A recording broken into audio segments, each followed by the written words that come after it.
Welcome back to Morning Joy, where truth matters.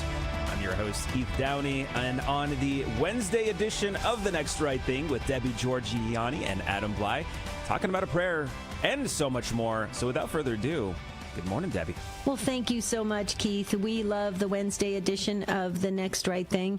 And we're going to go and we're going to rewind a little bit because we really should have done this Monday on the feast day of Saint Oscar Romero, a very great saint in our Catholic Church, a martyr of the Church, and a very strong leader in the Church. And I wanted to share this really on his feast day, but unfortunately we're going so fast this week, so now we're already on Wednesday, hump day. So we're gonna just rewind a little bit and just encourage our listeners to maybe go into his life story this whole week, because this is his feast day was Monday, but really take it on the whole week. And I asked Adam if he would be willing to read a prayer that was written after Oscar Romero's martyrdom. And it was written by a bishop in Michigan who really felt moved to put together this idea of what it really means to go into deep ministry work, like Saint Oscar Romero did. And so and just so everyone knows, Oscar Romero was the Archbishop of the Archdiocese of San Salvador of the Catholic Church in El Salvador, and he was martyred when he was saying Mass. And there's a movie about him called Romero, and it was just an incredible movie. And Adam, I will tell you that it really did change the way I viewed martyrdom, really, and it was a very powerful movie. So I would encourage listeners to go back and check out that movie. It was done, I believe, in 1994, I believe, and Raul Julia was the actor. Did a fabulous job playing Oscar Romero. But the prayer is called the Romero Prayer, and it's attributed to Oscar Romero, but really it was written by this bishop in Michigan. But it really does tap into the deep ministry work. And why we are sharing it today with our Morning Joy listeners is this particular prayer changed the way I did catechetical ministry. I was introduced to it by a priest, and he suggested that I put it in every catechist manual, and that every catechist say this prayer every single time they walk into the classroom. And you can hear it in my voice, and I'm getting emotional, so I'm not going to read it because I cry every time that I read it and meditate on it. So I've asked my wonderful co-host in his beautiful voice, morning voice, that we need to really go deep into this. But I'd like all of our Morning Joy listeners, please stop what you're doing. Maybe if you're driving, pull over safely to the side of the road and just listen to this beautiful prayer. If you're in ministry, I think this would really add to it. Adam? It helps now and then to step back and take a long view. The kingdom is not only beyond our efforts, it is even beyond our vision. We accomplish in our lifetime only a tiny fraction of the magnificent enterprise that is God's work. Nothing we do is complete, which is a way of saying that the kingdom always lies beyond us. No statement says all that could be said. No prayer fully expresses our faith. No confession brings perfection. No pastoral visit brings wholeness. No program accomplishes the Church's mission. No set of goals and objectives includes everything. This is what we are about. We plant the seeds that one day will grow. We water seeds already planted, knowing that they hold future promise. We lay foundations that will need further development. We provide yeast that produces far beyond our capabilities. We cannot do everything, and there is a sense of liberation in realizing that. This enables us to do something, and to do it very well. It may be incomplete, but it is a beginning, a step along the way, an opportunity for the Lord's grace to enter and do the rest. We may never see the end results, but that is the difference between the master builder and the worker. We are workers, not master builders, ministers, not messiahs. We are prophets of a future not our own. Wow. Powerful, huh, Adam? Yeah, this is my first time being exposed to this prayer. I didn't know about it. Mm-hmm. That's my first time reading it. And there's a couple things that struck me about it in reading it for the first time. I'm very, very aware that, in some interactions with people, you may plant seeds and give some encouragement or direction or correction, and I'm thinking of the people that come to us with demonic problems. And sometimes they only come for 1 or 2 visits, and then they cancel or go away or say, I can't handle it, it's too much. And of course, people have free will, right? We don't, chase people down and pray over them. We receive them in the church if they wish the church to pray for them. Mm-hmm. And you have to be at peace with the fact that you might just be planting a seed for later, that the Lord's going to finish that work later. Somebody's faith journey, maybe it's just starting in their 20s or their 30s. And, they're going to go as far as the Lord's grace allows them to go and that they cooperate with it. So you just do what you can with where they're at right now and be okay with it, that you're not going to instantly, completely change a person. The other thing is, it's really good to remember these ideas because it helps us stay away from pride and egoism, that we're special or important or, the only ones that can do something. Because really in the end, it's God doing everything. It's His graces that got us to whatever point we're at, not saying we're at a good point, but wherever we're at, He got us here Himself. And He's doing the work in the people, just like we pray before we do most of our shows, Deb. That God give us the grace to say what He once said and the grace for the people to get what He wants them to get out of it. So I think this is great. I think it's very humbling, and that's important when you're doing ministry. Oh, absolutely. Absolutely. And there's so much to say about this wonderful saint. In 1997, Pope John Paul II opened up the really moved along the cause for canonization and gave him the title of Servant of God. And then his road to canonization kind of stopped a little bit, and it was Pope Benedict XVI that kind of picked it up and kept moving it forward. But Pope Francis is really credited for declaring Oscar Romero as a martyr and really being a person that was really close to the most poor and marginalized.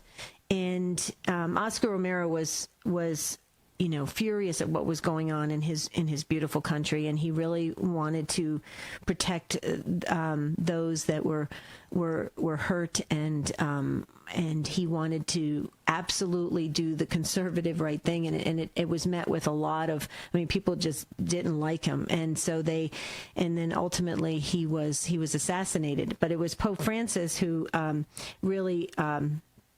He was the one who picked it back up, and in 2015 to 2018, and then he was canonized by Pope Francis in 2018.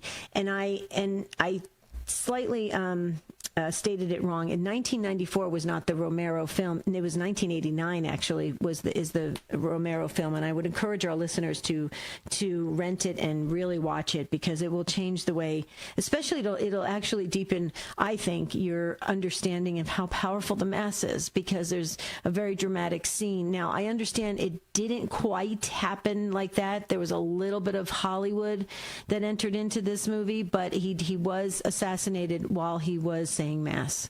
So I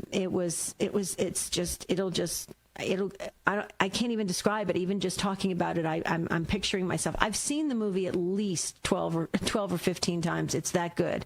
So I would highly recommend it. But this particular prayer, you tapped into it and really pointed out how it just sets what we can do, what we should be doing, how we enter into ministry, how to really be pure about ministry.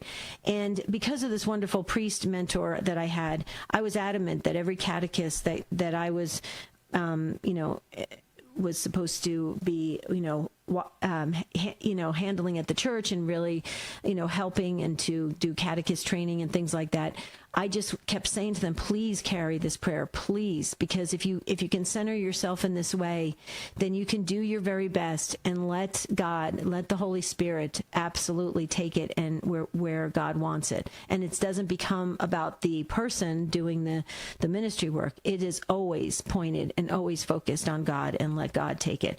And so I wanted to share that. When we come back from the break, Adam, I would really like to hear your thoughts on this whole idea of martyrdom. There's white martyrdom, red martyrdom. I mean, this whole idea, we are getting into some pretty crazy times, and maybe it could happen to us in our lifetime. And how do we get strong?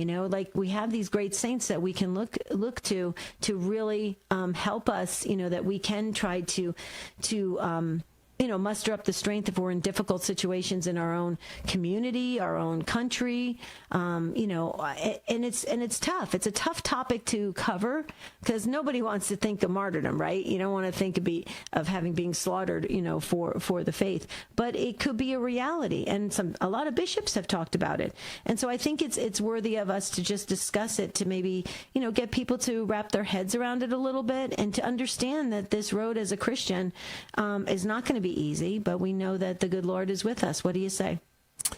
Yeah, my mind went to a martyr that I'm more familiar with their story, and that's Miguel Pro, who I have a relic of him here, and it's been around here for a number of years, and such a powerful story. And of course, the image that goes with that, which maybe we could talk briefly about him on the other side, but there's an image that's part of that story that's very powerful. Oh, definitely. Let's definitely talk about it. Okay, so we're going to hold it there. We're going to send it over to Keith. He has some announcements, and then he'll happily send it back to us after the break. I will happily do that. Real quick, I was just looking into Romero because I haven't seen it. Have you, by the way, if you're in the live chat on any of the socials, let us know if you've seen it. What'd you think about the movie Romero? Back in 1998. But apparently it was generally well received by critics. The film actually holds an 80% rating on Rotten Tomatoes, which, is higher than most of the movies that are coming out today. So if you have a moment, maybe check it out. I don't know if you can even download it. Is it available in streaming? I'm not sure. Let us know if you do know. But another quick little announcement, if you're able to, and especially those in the D.C. area, make sure to go to grnonline.com for more information on the Washington, D.C. Fishers of Men Benefit Dinner, Saturday, April 26th. But yeah, coming up next, we're going to take a quick little break. On the other side, though, we're going to be getting Adam's thoughts on martyrdom and how do we get strong enough to muster up the strength in case we come across any type of martyrdom. Stay tuned. We'll be right back. You're listening to Morning Joy, where truth matters. Welcome back to Morning Joy, where truth matters. I'm your host, Keith Downey, and on the final segment here of The Next Right Thing with Debbie Georgianni and Adam Bly, talking about martyrdom.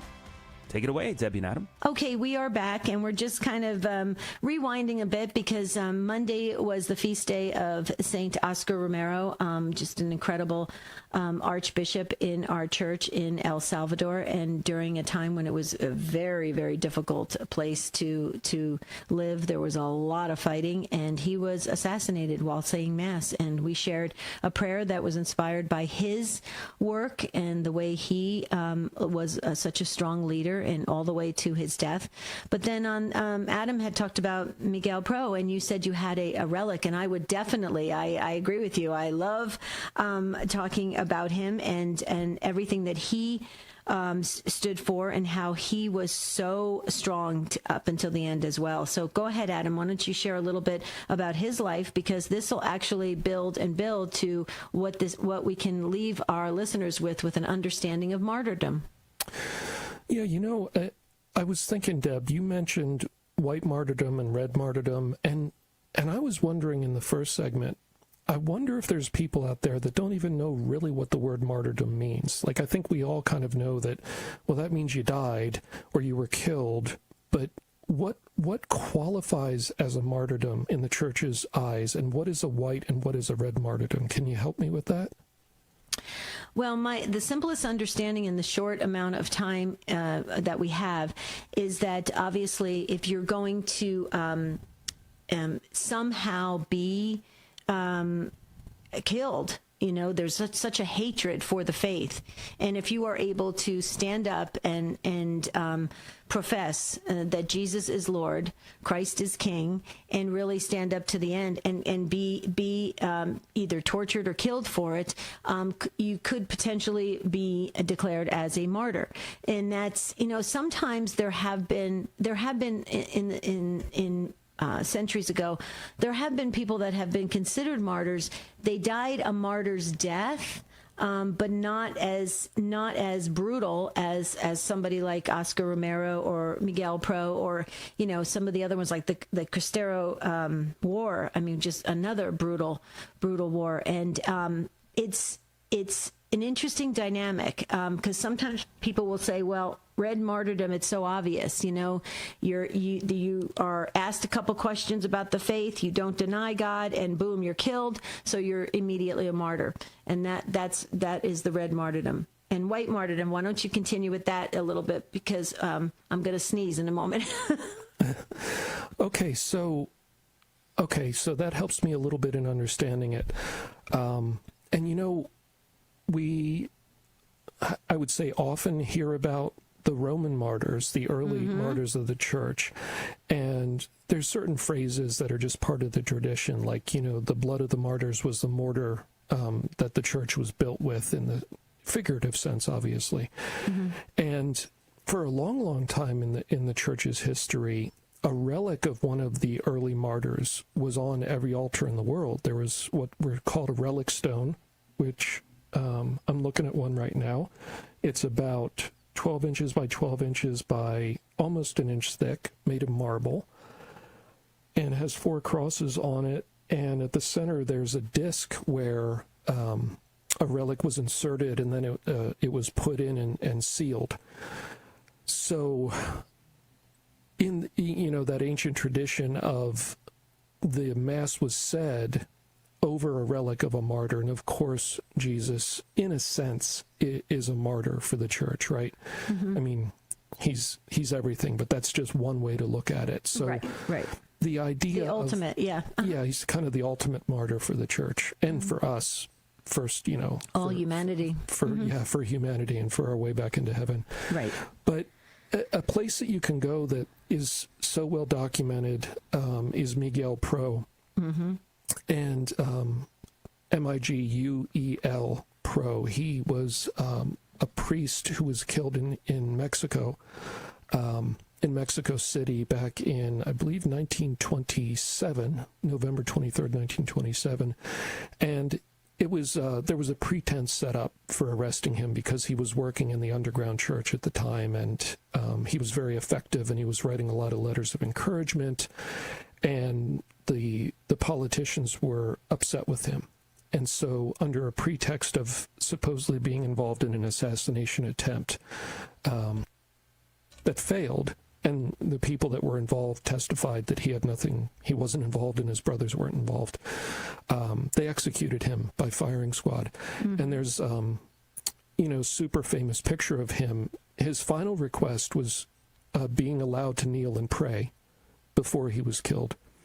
And then he stood up against kind of like a wall made of logs, as a backstop for I guess, in this case, catching bullets, and put his arms out and called out Viva Cristo Rey. So, Viva Cristo Rey. Long live Christ the King is the translation. Right.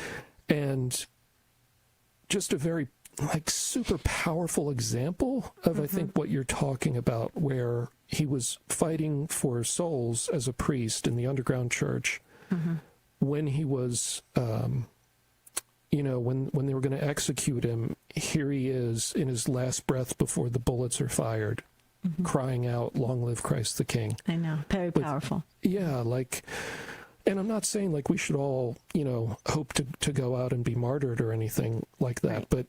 But when Jesus made that comment, what greater love than to die for your friends? Of course, anticipating his own death was coming. Right. And there, real Go quickly, ahead. may I just say this, because I'm kind of pointing out films, and we try to give tips on different films so that you can get deeper and deeper during this Lenten season. But the movie that reflects the Cristero War is For Greater Glory, the true story of it.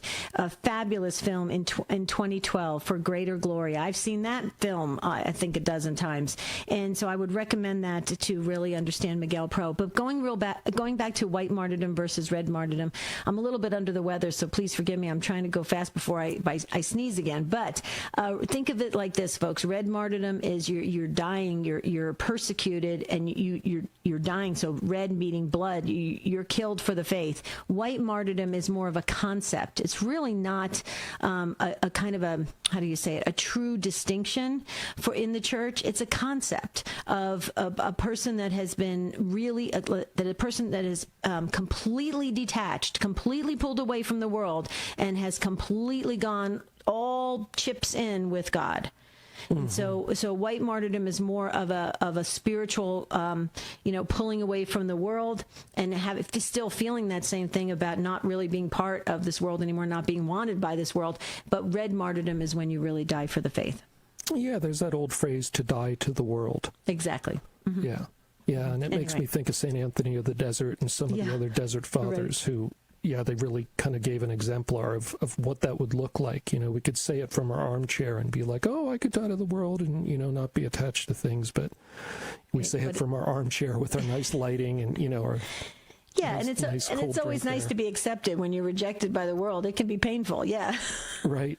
But I didn't mean to interrupt you, but I just want to get those two films out. So Romero film from 1989 and For Greater Glory 2012. Adam, final comments. Just my final comment, to go back to the prayer that we went over, just as an encouragement, you don't have to change the world. You don't have to do all the work. You may not be called to do a huge project and see it all the way through. You may share some ideas. You may contribute your part, and that very well could be what God is calling you to do. And we need to be happy with what we're given the time to do. And like you said, Deb, leave the rest to God. Amen to that. And our wonderful senior producer, Tim, will be posting that Romero prayer. Thank you so much, Tim. And now for the rest of Morning Joy with our host, Keith Downey. Awesome. Thank you so much, Debbie and Adam. And if this really spoke to you, this segment of The Next Right Thing, just know you can always get the complete audio version wherever you listen to podcasts. So we're talking Spotify, Apple Podcasts, and that from there you can actually send someone or share with somebody just The Next Right Thing. Otherwise, you can catch them on the Spirit World this coming weekend. If you didn't hear any of the ads earlier, they're doing another open forum, which is really rare. They, I guess, have so many questions from you that they really want to share and answer that they decided to have just another open forum that you can also call in, I believe. So make sure to stay tuned. 10 a.m. Central, 11 a.m. Eastern. Spirit World there. Coming up next, to kind of help stay on this whole week's theme of Talking Heaven, Sis Landerson's going to help us remember our death. We'll be right back. You're listening to Morning Joy, where truth matters.